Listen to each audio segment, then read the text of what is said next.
I'm Jerry Fields. Today's reading is from Leviticus 5. Unintentional sin. If you sin by not providing information after hearing a public solemn pledge, even though you are a witness, knowing something or having seen something so that you become liable to punishment, or by touching unclean thing, the dead body of an unclean wild animal, unclean livestock, or unclean swarming creature, but the fact goes unknown so that you become unclean and guilty of sin. Or by touching human uncleanliness, any uncleanliness that makes one unclean and the fact goes unknown, but you later learn of it and become guilty of sin. Or by carelessly swearing to do something, whether bad or good, whatever one might swear carelessly, and the fact goes unknown, but you later learn of it and become guilty of sin concerning one of these things.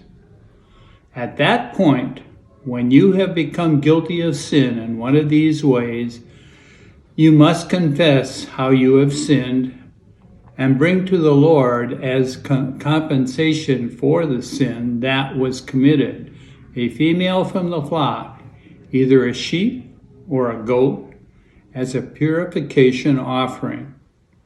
The priest will then make reconciliation for you to remove your sin.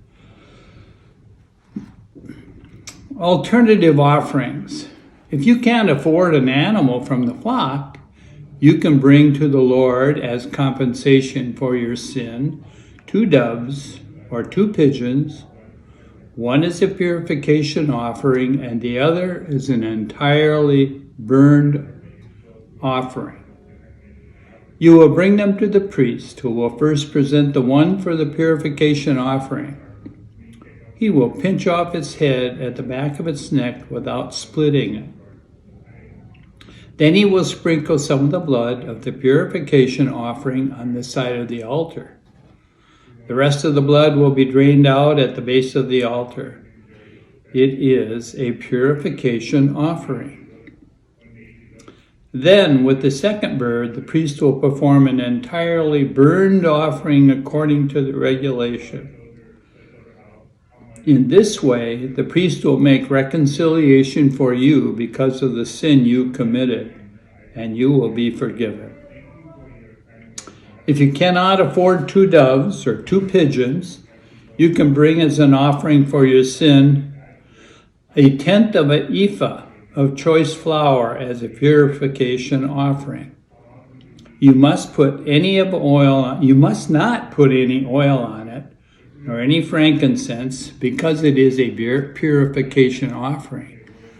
You will bring it to the priest, and the priest will take a handful from it, the token portion, and will burn it completely on the altar, along with the food gifts for the Lord. It is a purification offering. In this way, the priest will make reconciliation for you for whichever one of the sins you committed, and you will be forgiven. The rest of the offering will belong to the priest, like the grain offering.